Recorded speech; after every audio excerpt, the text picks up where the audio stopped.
with the Antisocial Network. Yeah. Mask up, stay 6 feet apart. Yeah, right. Hi, welcome to YUH with Lisa, Phil, and Aaron. This week we have some guests. We have Sophia, who is joining us with Jeremy. And then we have the dad from Family Plot. And we have Harley. Welcome, everybody. And this week we are doing somewhat of a Val Kilmer tribute. Each person on the podcast has picked a Val Kilmer movie that they love, or that, well, maybe not love, but their favorite Val Kilmer movie. He doesn't have to have been the star in the movie, but he has to have been in the movie. And they're going to talk about it for a minute. And then we'll vote. We'll take a little intermission and we'll vote, and we'll come up with a winner of the Felix in the Val Kilmer category. But we should say that this is our first episode on the Antisocial Network. We're going to be part of the Antisocial Network now, moving forward. But cool. Yesterday, Whoa. Contraband. That's a name I haven't heard in a long time. What? Yeah. The Antisocial Network? Or Yeah. okay. I understand there's some. You mentioned there was some history there. I don't know, Jeremy, what that was. I didn't know they're still a thing anymore. I didn't know they're still a thing anymore even. But Well, I guess they're trying to bring on these super podcasts in order to raise their profile, and that's part of our. they've been trying to. and yet they courted us. They've been trying to do that for years. But yeah. Well, they finally struck gold here, but so I think we should start off by first of all asking Dad of the Family Plot, give us a little background since this is your first time on our show.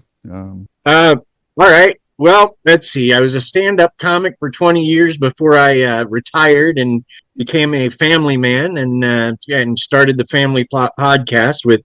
Originally, it was me and our son that did it, and then Mom wanted to be involved, and our son was like, cool. So now we're a family podcast, and we talk about history all the time. But I have always loved movies. I quote movies all the time, and weirdly, there are a few Val Kilmer movies that I deeply love, and then the rest I sort of either don't know about or kind of detest. Don't care. Yeah. Okay. Got ya. History. That's interesting. I love history. I would love to check that out, find out what you guys are talking about. Yeah. As you will find out later, Harley and Jeremy are part of the Joker and Harley and the Joker. right, Harley and the The Joker. Asylum with Harley and Joker. Right, the Right. Asylum with Harley and Joker on so they have their own podcast. And so, welcome to glad you could make it for the Val Kilmer. Always. Sorry. There we go.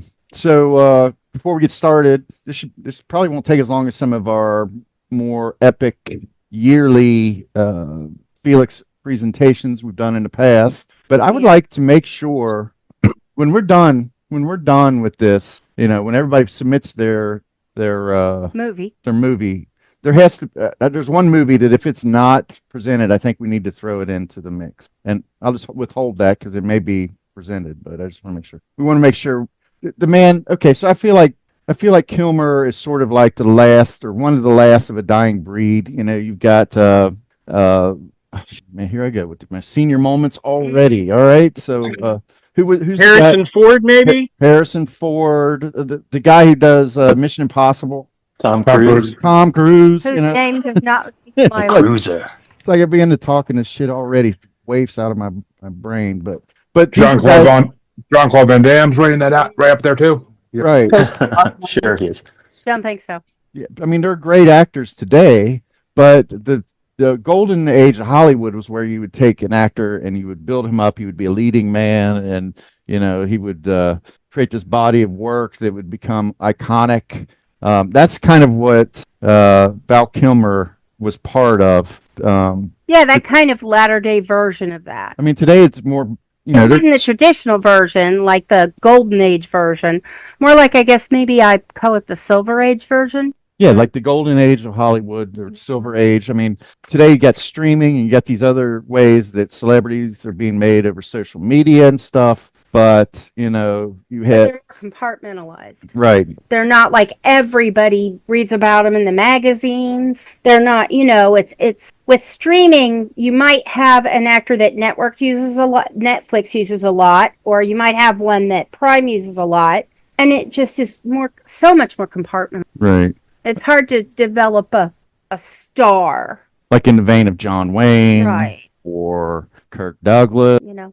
Okay, so we should say that Val was the youngest inductee into Juilliard School, the acting school. So he was definitely molded to be a leading man. You know, he had the looks, he had the moxie, the chops, and the confidence to take on that challenge. He also from Juilliard, he went to he began doing work in New York on the theater scene. That's kind of his introduction to professional acting. And one of his first film roles was in The Slab Boys, which was a very small role.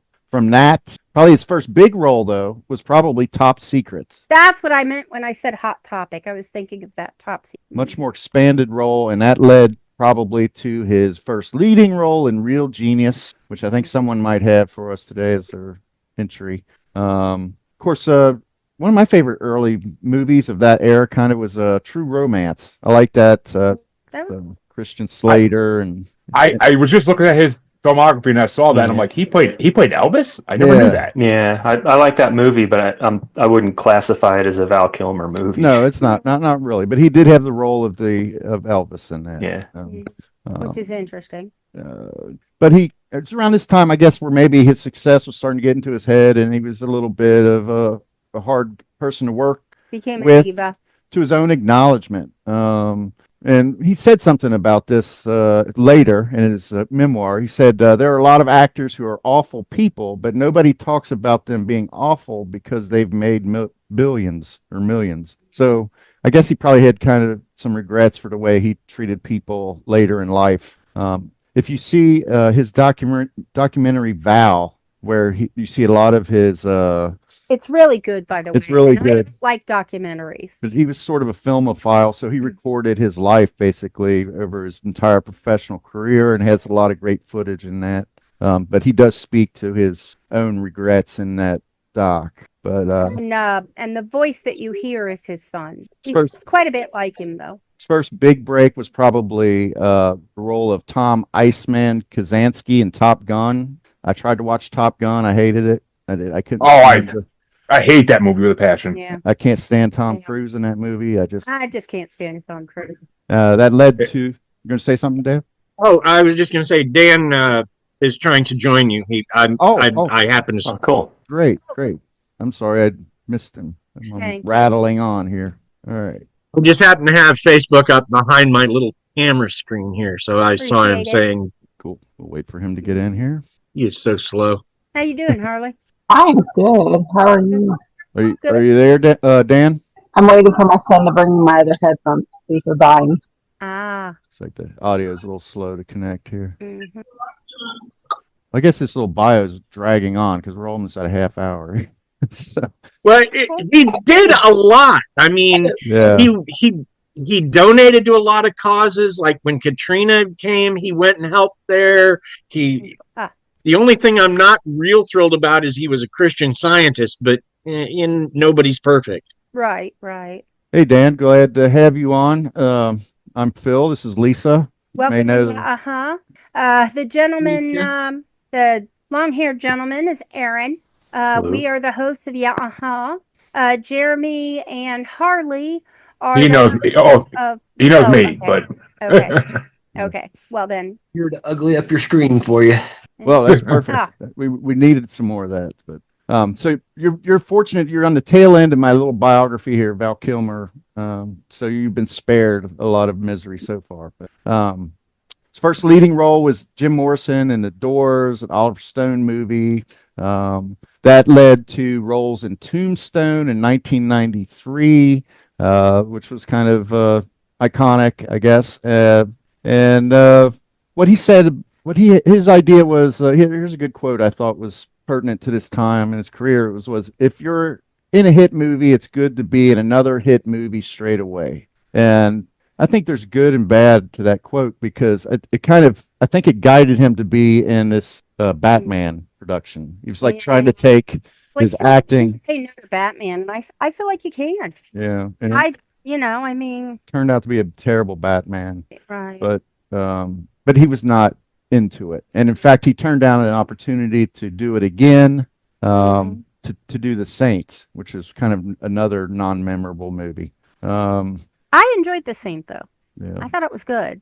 I wouldn't say that I think his acting on that character was really. I felt like he really embodied the Saint. Okay. Roger Moore? Maybe. No, the Saint. Maybe that's your Yeah. Val Kilmer in the Saint. Right. Based on the Roger Moore TV series, The Saint. All right, so I'm not gonna. I've got a couple more notes here, but I'm gonna spare you guys so that we don't spiral down the drain here, and we're gonna jump into our picks for Val Kilmer movies, the Felix. So we've asked you all to come with your favorite Val Kilmer movie or role, and out of courtesy to our newer guests, we'll start with them. How about Actually, he won the dice roll. No, Harley won the dice roll. Oh, you got the dice roll going. I'm going to turn this over to Aaron, who's going to be kind of the There we master go. ceremony. All right, Harley, what's your nomination and why? Okay, can you hear me? Because Yeah. I just hooked up. Okay. Yes. My nomination is At First Sight. I'm a huge chick flick fan, and I loved the fact that he was a blind massage therapist, and they fell in love. And well, it's a huge chick flick, so that's why. Okay. I watched that on a plane, I think. It was all right. I haven't seen it. Yeah, me neither. At least I Same. don't think I I haven't have. seen it. So it didn't stick in my memory, unfortunately. I saw it on HBO like years later, and I was not impressed. But So sort of. it also had Myra Sorvino, who's very hit and miss for me. So Yeah, she. Well, I mean, I had other ones too, like Well, the Jay and we'll Silent save Bob. we'll save them for honorable mentions. All right. Well, that went quickly. Yeah, that's cool. We didn't have to get Wow. the timer out for that one. Nah, I don't think we'll need the timer with this few people. Next, let's see, Harley rolled a 17. Next was Phil, 11. All right. Well, I picked The Doors without having rewatched it. I remember it from when I saw it when I was a kid. It came out. I was a big Doors fan. I was really excited to see it. I thought Oliver Stone was a good filmmaker at the time. So when I rewatched it, I took note of all the flaws in the film. It's like if you were to take Walk Hard off the charts and replace it with The Doors, it would be kind of an adequate comedic performance or comedic film, I think. I mean, it was really corny. It was definitely an arrow at excess. It followed a lot of memes and things about that become traditional in these biopics that are kind of tropes that are redone ad nauseum. Baby. The film, So your pick is The Doors? it is The Doors. It is The Doors. Okay. It is The Doors. And I'll tell you why. Now that I've shed all over the movie, I'll tell you why. To me, it was his biggest, most prominent role. It was his first turn at being a lead actor. It was a huge film. He looked like Jim Morrison. I mean, if you close your eyes, but if you watched him and compared it to some other clips of Morrison and stuff, he really captured the essence of the guy. I love the mannerisms as well as styling. They chose the right music for this movie. I felt like they took a lot of his solo work and his poems and really intertwined it well into the movie. So it was rewarding to see as a Doors fan for that reason alone. But the members of the band really did not like it at all. Ray Manzarek did not like the film. It was based on a biography by the guitarist, can't think of his name Robbie Krieger, called No One Here Gets Out Alive, but even he was kind of lukewarm to it. So you can imagine that there was a lot of poetic license, so to speak, that was taken in the movie. But a lot of good cameos in it. Crispin Glover as Andy Warhol was excellent casting. He was just odd enough to be believable in that role. Kyle MacLachlan as Ray Manzarek. that's who that was. Yeah, that's who that was. I was Yeah, trying to figure out who the actor was. I think I Val. think that's a compliment on the acting. Mhm. Okay, go ahead.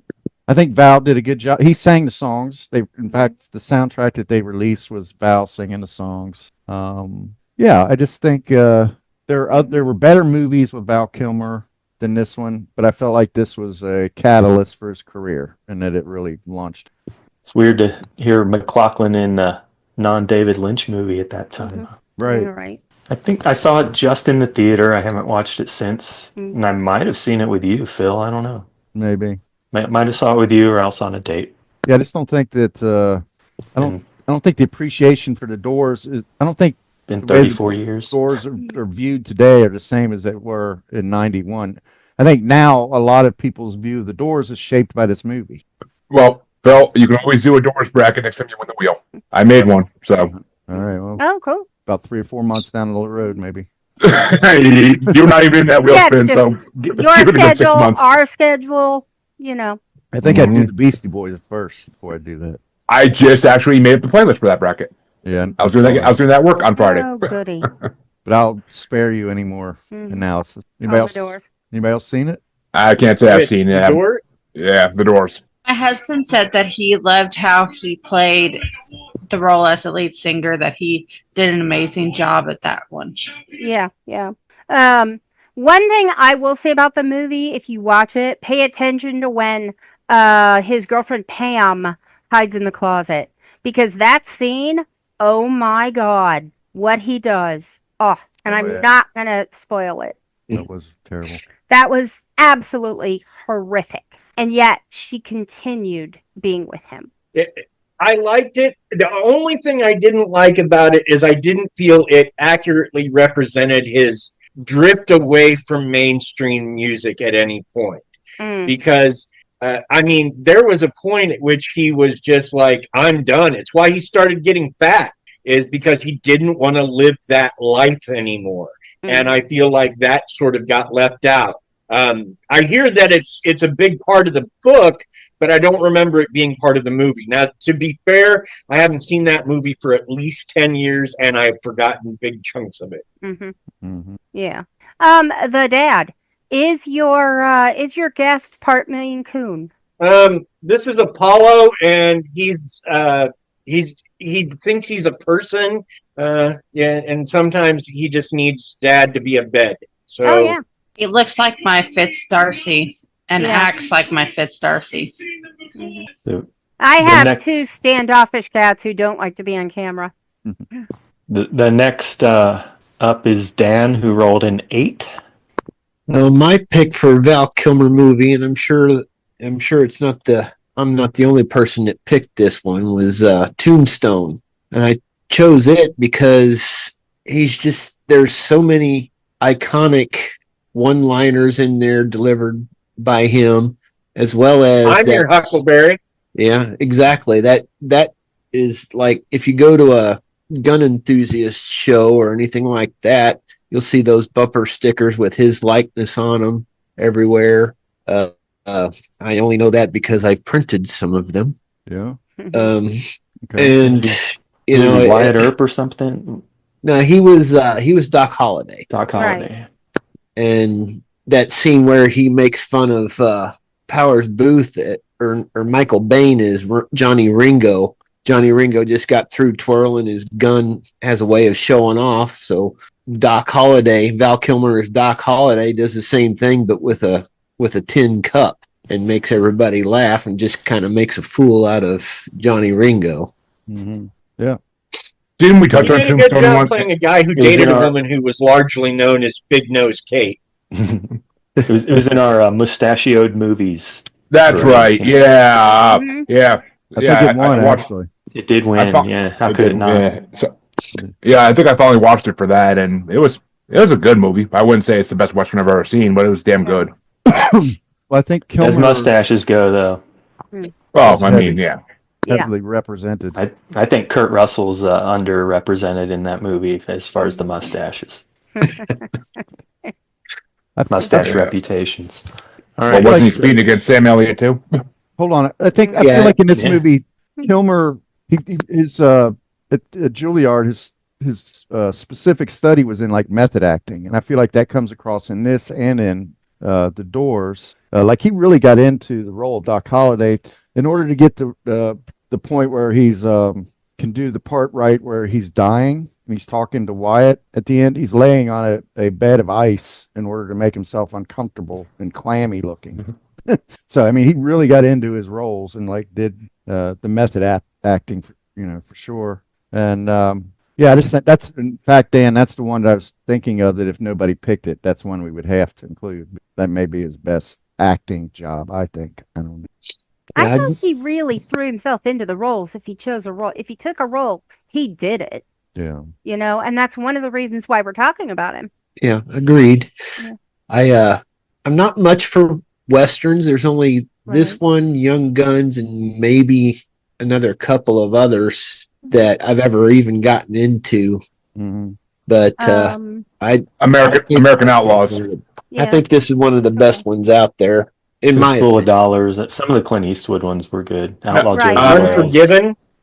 Unforgiven. Unforgiven. Unforgiven's pretty classic. With The Quick and the Dead. Oh yeah, Josie Wales is my favorite. Josie Wales might be my favorite Western. My dad loved spaghetti westerns, so he. John Wayne, Good, the Bad, and the Ugly is a classic. Oh, yeah, True Grit. Yeah, True Grit. True Grit and Josie Wales might be my favorite westerns. The John Wayne or the Jeff Bridges? Jeff Bridges. Honestly, I think both of them are good, but I think I like Jeff Bridges a little bit better. The Coen Brothers. I got one quote that he had about westerns. Let me see if I can find it. Yeah. Okay. Unless a westerns made money, doesn't matter who made the money, doesn't matter what the subject is. If the last one didn't make any money, you can't make another western for a 4-year period, is what he said. And that is true of westerns more than any other genre. I think that's part of his quote. I think that's interesting because Wyatt Earp came up the year after Tombstone, and I thought that was a train wreck. It was just like his self-indulgent Kevin Costner, meandering mess. But. Right. But we have to note here that Philip is do you not count Star Wars in any movies way as westerns? a Kevin Costner. No, we do not, Aaron. Yeah. How dare thou? But they are. I do think that the Star Trek series was basically a western set in space, but probably right. He said Star Wars, not Star Trek. I said Star Wars. I know. I was just interjecting. The first Star Wars, maybe. After that, they stopped being westerns and became their own thing. Yeah. Okay. Though technically, Aaron, the first one was based off a Japanese, basically anime movie. So Well, it's based off the Seven Samurai. No, Hidden Fortress, I think it was called, but it stole a lot of scenes from the Hidden Fortress. Yeah. Okay. It stole look from the Hidden Fortress, but it stole plot from the Seven Samurai. Well, you take things, you improve on them, Yeah. But okay. So who's next, Aaron? Next was Family Plot, rolled a 7. Ooh. Okay, it took me a while to winnow it down to just one because it turns out there's a lot of movies he was in that I kind of liked, Yeah, but his I'm going to go with IMDb's Willow. pretty big. You going with Oh, Willow? Willow. I'm Love going to go that. with Willow, Mad Mardigan. Even though, like, if you read the book, he is so not that character. He made it his own, and he did, yeah. If you read the trilogy, that character is nowhere near what it is in the movie, but Do you think he but improved he it? still made it his own. He still made it kind of Mad Mardigan, but it just like a different Mad Mardigan that hadn't lost a hand and given up on bathing. Oh yeah, no. And I guess the reason for me is because he's not your traditional fantasy hero, right? He's not like solidly good and I'll do the right thing. He's kind of a jerk. Yeah, he's kind of an arrogant jerk, but sometimes you need an arrogant jerk to get things done. And I do think. Oh, go ahead. Shout out to David Bowie's codpiece in Willow. That's Labyrinth. Yeah, you're thinking right, of Labyrinth. Yeah. But I'm sorry. That's okay. Mad Mardigan isn't really the hero of Willow. Willow is. So which it kind of sucks that in the TV show that Disney Plus did, they only used archive footage of him. They didn't have him come back for like a guest cameo or anything. But it is what it is. I mean, But yeah, that was gonna be my pick. No one picked it, so I'm happy someone else did, so I can do another movie. But I mean, I freaking you had to pay respect to Willow. It's a damn good movie. Better version of Princess Bride. I'll live on that to my dying day. And in that, I think that I feel like he managed to put pain into the arrogance, if that makes sense. You know, like not conflict, but like an underlying pain going through the whole thing. Right. Like there's a story to how he got here, even though they never really tell it. Yeah, and I think that's where that makes an actor playing someone who's arrogant more, that's nuance. All right. I did not see it. Okay. I guess maybe that's why I didn't get so much into a lot of Kilmer's movies, because he always seemed to play somebody that was arrogant. Right. It just, I don't know. It kind of soiled me. I don't like that. Yeah, I'm with you on that. When arrogant, he's got resting arrogant face. Yeah. and he used humor as a defense a lot. Yeah. Weaponized humor with arrogance. I think he came from a very competitive environment where you had Cruise and you had Robert Downey Jr. and you had all these guys that were competing for the same big roles when there wasn't a lot of media otherwise Matthew Modine to make your money on. Yeah. So I feel like they kind of tried to big league themselves. They tried to outdo themselves. Ray Liotta. Yeah. Yeah. Those are people that he literally lost roles that he wanted to. Yeah. No, but the late 80s, early 90s were a hotbed of good actors, so it was a hard time to be an actor. Mm-hmm. Yeah, because you were competing with so many people, and then there were so many just like little movies that were just so good, just like that were better than they had any right to be. I want to say there's a movie, and I could have it wrong, but I want to say it's Something Wild, maybe, and but Ray Liotta is in it, sort of playing a bad guy, and it's really just about this businessman that hooks up with this girl that's just sort of kind of crazy and kind of has a different past, and he goes from this buttoned-up businessman to this kind of wild guy. I want to say Melanie Griffith was the co-star in that. Something Wild. But it was an 80s movie. It was better than it had any right to be. I've heard of it. I can't say I've seen it, but... Yeah. And I think in my mind, I'm thinking about Wild Things, which was completely different. I'll look at that. Well, who's next, Aaron? Jeff Daniels and Melanie Griffith. I recognize the DVD or the VHS cover for that one. Okay, yeah, Jeff Daniels. I couldn't remember his name. Yeah. Dumb and Dumber fame. Yeah. Next, we had a tie. Jeremy and Lisa both rolled 5s, and in the roll-off, Jeremy won 10-7. So Jeremy's next. Well, since Willow got taken, I doubt anybody else is going to bring it up. Do I want to do this? Yeah, I think I do want to do this. Don't steal Lisa's now. No. I'm okay. I doubt I would. But, part of me wants to obviously say Jane Silent Bob Reboot, but he only had a small role in that, so I'm not going to pick that. But I got to give the Batman Forever. Bat nipples all day. Bat nipples all day. As a kid, that was my favorite Batman movie. I love that's the one with Jim Carrey, if I'm not mistaken. And I love Jim Carrey as Riddler. I love Tommy Lee Jones as Two-Face. Like, it was the perfect casting for villains, I thought. So I got to go with Batman Forever. Even if he's not the best Bruce Wayne or the best Batman in history by far, it was a good way to end the trilogy with like a joke movie, and that's what it was, a joke movie. So it didn't end the trilogy, unfortunately, because we got George Clooney as Batman. Oh yeah. But I liked it. I liked too, that movie, but I didn't like it for Val Kilmer. I liked it for Tommy Lee Jones and Jim Carrey. It was one of the movies where the villains made the movie for me. Well, for me, Batman is always the straight man. The villains are what stand out. So, and I feel like Val Kilmer might have actually done, I don't think that he would have topped the best Joker ever, but I feel like he would have been a really good Joker. I think.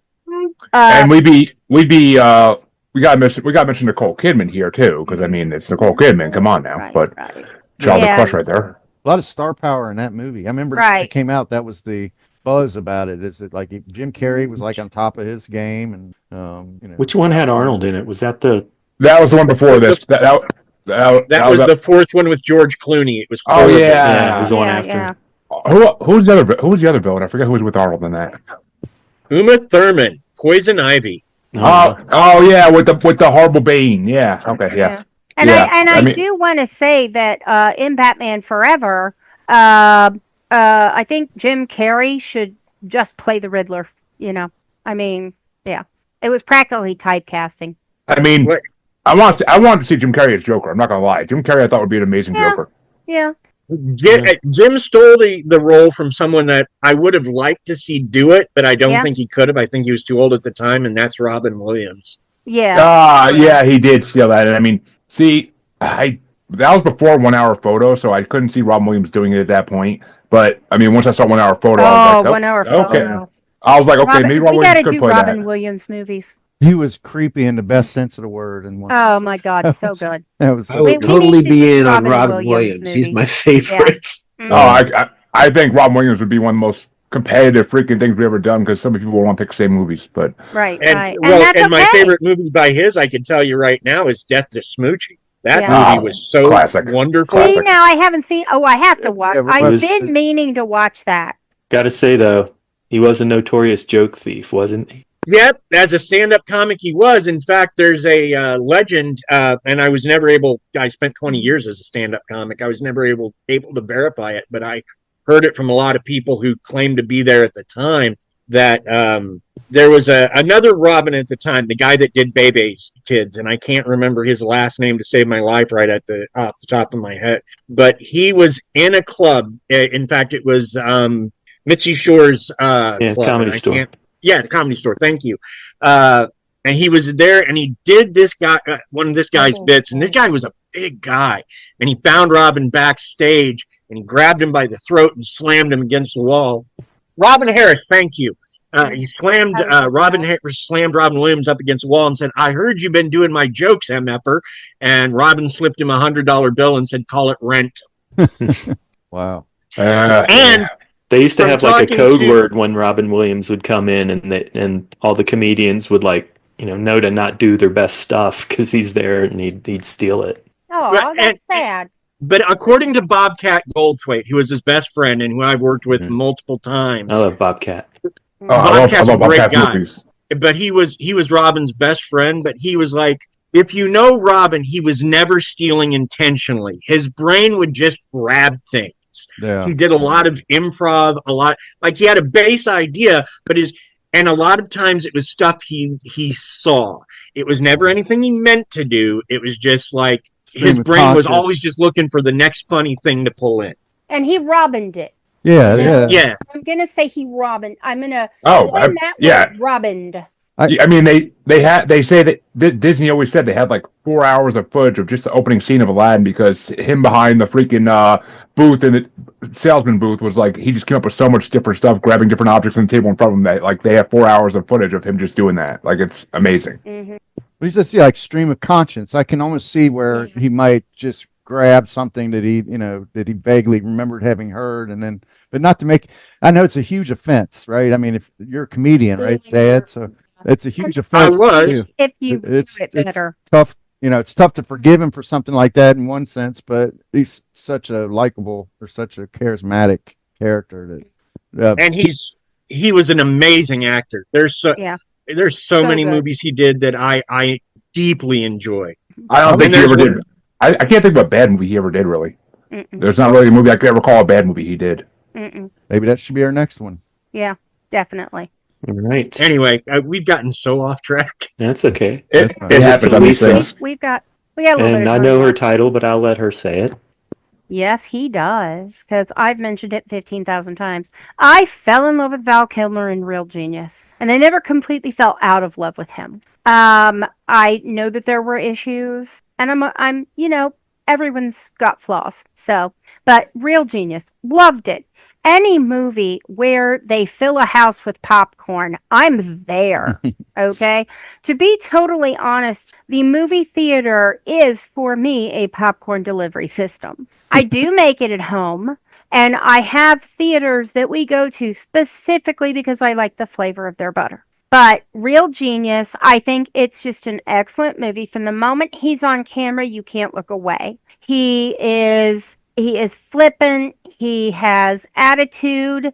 Once again, here you feel the nuance of the pain under the character, and you even see moments of that, moments of realness that fit the character. So he knew how to dial it down, so to speak, to fit the role. And I quote Socrates, who said, "I drank what?" I mean, one of my favorite lines in that movie. Yeah, I drank what? and the scene where he takes the freezer bottle out of the freezer and slices off nitrogen to buy himself a coffee. That's just like so funny, you know? Yeah.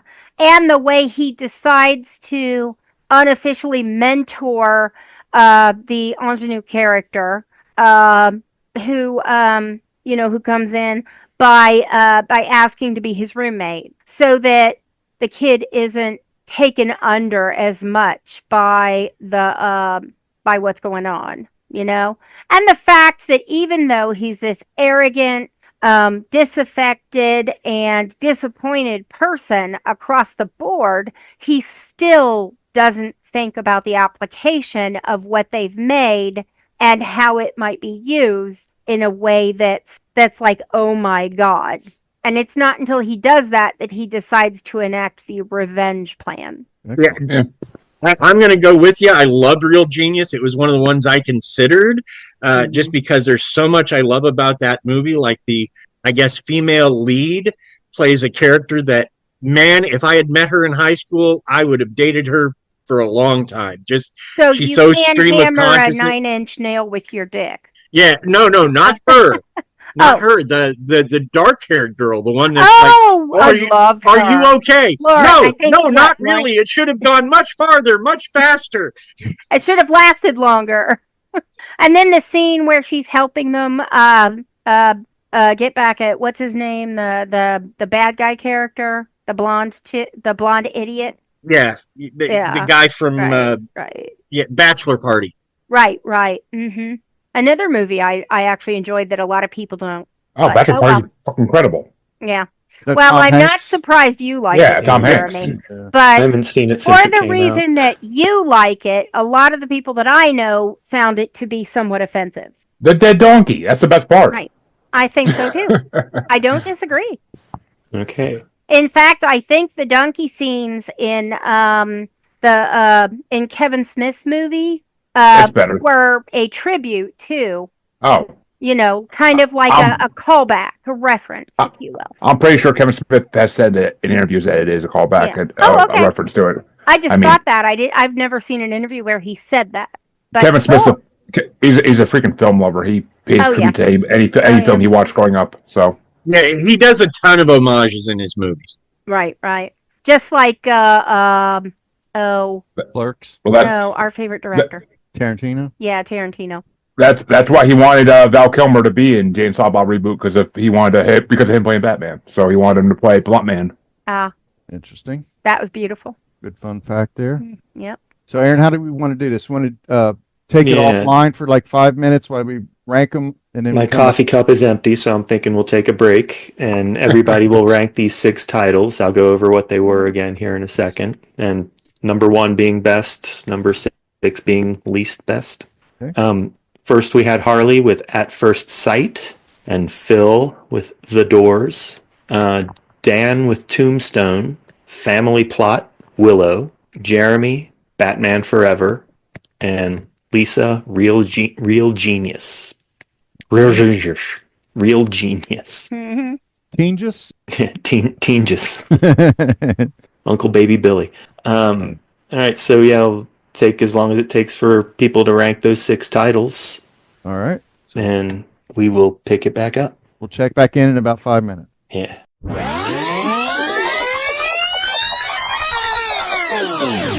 3,000 years later. And then There's a joke there. Yeah, I haven't seen it. You ever seen Stevie Wonder's wife? Neither Stevie Wonder. Real Genius. What's number 2? Lisa? Actually, number 1 is Willow. Oh. Real Genius. Okay. Shocker. Okay. At First Sight, The Doors, Tombstone, and Batman. I know. I you know. All right. Jeremy So and I both we picked Willow. have a winner. All right, drum roll, please.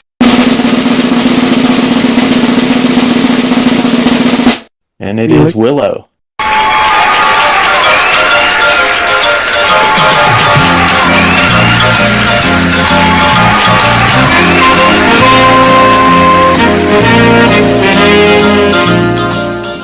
Wow. Not surprising. I think it's right. So Willow, Tombstone, Doors, Real Genius, Batman Forever, At First Sight. All right. So Damn, I'm surprised. I would have thought Tombstone going in. Yeah, Ah. I would have thought so too. But you know, again, talking about it and reliving some of it, like What's missing? Yeah, I think I Lisa feel might like have been Oliver's- convinced on Willow because coming in, I'm sure she was voting Real Genius. well, it's I loved Willow, and I actually figured someone would pick Willow, and I wanted to make sure Real Genius made it in as an honorable, as a mention. where is Gotcha. Real Genius? Where does that rank, Aaron? I could. 4th. Okay. So what's the rankings again? Because he's trying to get Willow has 25 points. It's first place votes got, there's 6 of you, so it got 6 points. Second place 5, last place 1. Willow got 25, Tombstone 23, The Doors 22, Real Genius 20, Batman Forever 19, At First Sight 17. So it was pretty tight. Yeah. Well, it's only 6 movies. Mm-hmm. It's a little. But one of them could have been, 35 points, and one of them could have been right. 6. Would love for you gentlemen to join us on the on one of the. What we do is we look at the top 100 movies of the year of a certain year, and you pick your favorite movie, and then however many people show up on the podcast, just like today, It's the same. Right. It's the same system. It's just Right. movies We instead. do- No, right. this is movies. Right. It's but the movies of the year. We And started when we do an album, we do this with the Right. tracks. So I think what year would we be up to if we decide to do it again? 1988 is next, I Okay. believe. Yeah. Aaron My likes birthday to year. give every movie on the list a shot. Yeah, well, it's not just the top 100, but Right, it's right. anything released in the U.S. in okay, well, yeah, in the 88. year. Right. And so he likes to watch. So kind if of people all find of the something that has to be added to the list, Right. then we add it to the list, but we go with what Wikipedia mentions as a starting point. Right, Yeah. right. Then there's usually some foreign films that, The frustration There's we a lot ran of good into. ones there Like from Studio what I've Ghibli seen so comes in a far. lot. yeah.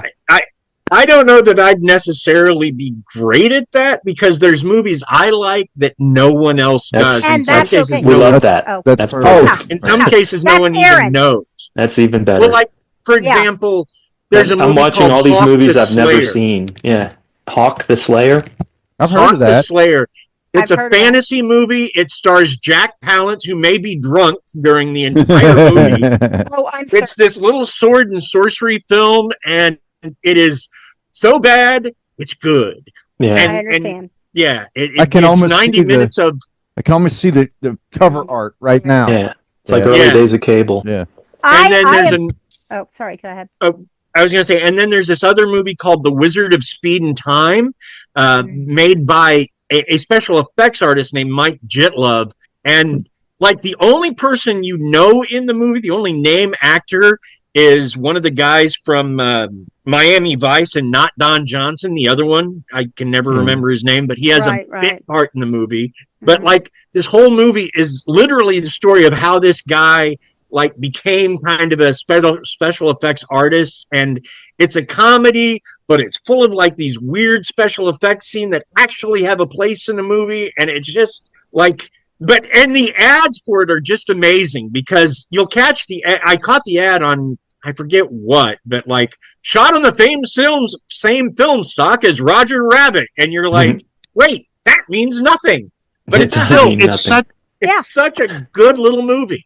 Yeah. Available on YouTube. Yeah, it's kind of Awesome. like saying we used a microphone. Yeah. Well, the Hey, frustration Dan, what's level we got What's in. that show where I watched it with you a long time ago. It was a PI who lived in a world where everybody had magic skills except him. Oh, Cast a Deadly Spell. yes. Cast a Deadly Spell. And there were two of them. The first one starred Fred Ward as the private eye Harry Lovecraft, and the second one starred Dennis Hopper as the same character. Oh wow, They were HBO movies. crazy. What was all I that movie remember, with Pee Wee? all I remember from that movie is somebody getting paper cut to death. What was that Pee Wee Herman movie? Ouch. It wasn't a Pee Wee Herman Talk about- movie, but it had they were all these superheroes, and Pee Wee Herman or Mystery Men. Mystery Men. Love Mystery that. Man. Oh, Love classic that 90s movie. movie. He had no I would powers. totally And it bring was- that. I would totally bring that movie. Mystery Man, yeah. Okay, I would, and that's the kind of thing. I brought Ed Wood. Well, I would Yeah. bring Ed Wood when we get to that year because I loved that movie. Aaron almost always brings in the majority he has brought movies from Studio Ghibli. No, just Which- once or twice. Okay, Yeah, he only we've brought two of only those so done far. it like 3 times. No, we did it 4 times now. We've done He like- Oh, brought, okay. he's So done half Studio. of his- We've done 5, 83, 84, 85, 86, Oh, and okay. 87. Oh, okay. True. Yeah, and I'm a he either big brings fan Studio. of Studio Ghibli, if only for Kiki's Delivery Service. I Yeah, loved that's a good that one. movie. He Yeah. brought that, or I watched that for something. Yeah, and we didn't have that one Yeah. yet. Oh no, I watched that for something else. I know what We I know had what it was now. we had Nausicaa and whatever the next one was. The pirate ship one, the one with the ship that flies. Castle in the Sky. Yeah, Castle in the Sky. Yeah, No.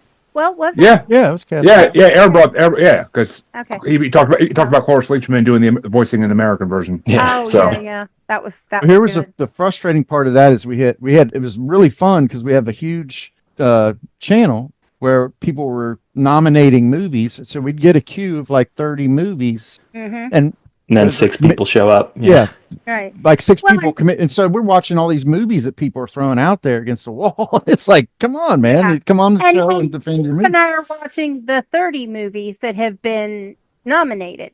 So it was a great chat. It was a great chat room, or it is a great chat room, but it didn't translate into the podcast. It takes long to get to What the we're podcast. doing here is like kind of a It's shortcut. like a 6 month in advance announcement that we would need to like schedule a date for 6 months out Yeah, and for everybody to watch all the movies. And what was that All the movies last they feel one, like they ought to watch. the one set in, was it Serbia? With a little kid looking for his friend? It was in around. Oh, where's the friend's house? Yeah, yeah. where's my friend's house? That That actually was just actually I just got notified this week on Letterboxd that it just got available for rent on Amazon finally. Oh, cool. It reminds me of this one movie I saw, I want to say early 90s, but it was about a group of punks called the TR, Totally Rejected, and they were living in this house, and it was such a good little movie. Might have been 80s because in our high school there was a small quote gang that called themselves the TRs, right, Phil? yeah, I think so. John Yeah. Baglian and Yeah, they were the TRs, and the other ones were Hitler Youth. the Hitler Youth. That's right. Yeah, Oh, that's lovely. Yeah, but and I wish I could, but there's a song in that movie called "Richard Hung Himself," and it's a punk song, and it reached me at the time I saw it, and part of that is we had a friend who watched it with us, and like her best friend had killed themselves at one point, so when that scene came up, she just broke. oh wow. And and so we're all just surrounding her. That awkward moment where someone you don't know too well is just bawling their eyes out, and you're just trying. Right. It'll be okay. I don't know why. Can I go get a drink or something? This is awkward. Yeah. Google says it's a song by Slayer. Oh, that makes sense. No, it wasn't Slayer in the movie. Oh, okay. They probably redid it. Slayer redoes a lot of things. They're Slayer. Yeah. Well, all right. Well, this has been Oh, fantastic. do we have honorable mentions for Val Kilmer? Yeah, yes. Two. Lay I it got a on couple. us. Mine was the Jay and Silent Bob reboot, where he played the reboot Blunt Man, and the Prince of Egypt because he voiced Moses in the Prince of Egypt, and that's like And God. and God, and there was I had so many memories growing up with the Prince of Egypt. Yeah. If I had to say, boy, I'll throw out MacGruber. Yeah, he was good in that. He was great in MacGruber. Love that movie. That's the thing. Even in a somewhat bad movie or an iffy movie, he's still the watchable part. I mean, the fact that movie had so many WWF wrestlers at the time in it, and they all died in one scene, that made the funniest movie ever. And that's where I would line up. If I was like a famous actor, I would line up to be killed in something like that. I'd say Heat. Heat was a big one for him. Okay. That's a movie that Lisa and I saw. I got like free passes to the movies. I was really excited because it was De Niro and Pacino in the same movie, and it turned out to be a little bit long, but his performance in it was good. Saying is, we got there and I was working third shift, to be fair, and we were seeing the first morning show. And so we got there, and it was the first time ever that we had popcorn at the end of the movie, because I fell asleep about, 5 minutes in. I just flat out. It was a little dry, but his performance was good. We didn't. And that was not a comment on Heat. I have not seen it. Here's a fun fact: we had the actress who served De Niro and Pacino in the movie dinner in the movie and drinks or whatever on the movie. On our podcast. Katie Chonacas, and she diagnosed Lisa with misophonia. Misophonia. Yes. We're pronouncing it misophonia now. Anyway, I'm gonna go. I'll mention Island of Dr. Moreau, which was a horrible movie. Oh, absolutely horrible, unwatchable. But Val gave a great performance. It's just lost. That the script was horrible, the direction, but Val did his best with it. God bless him. And there are movies like that. Like there's one called Wagons East that horrible. John Candy does his best with it, and you can see it. That he tries. Yeah.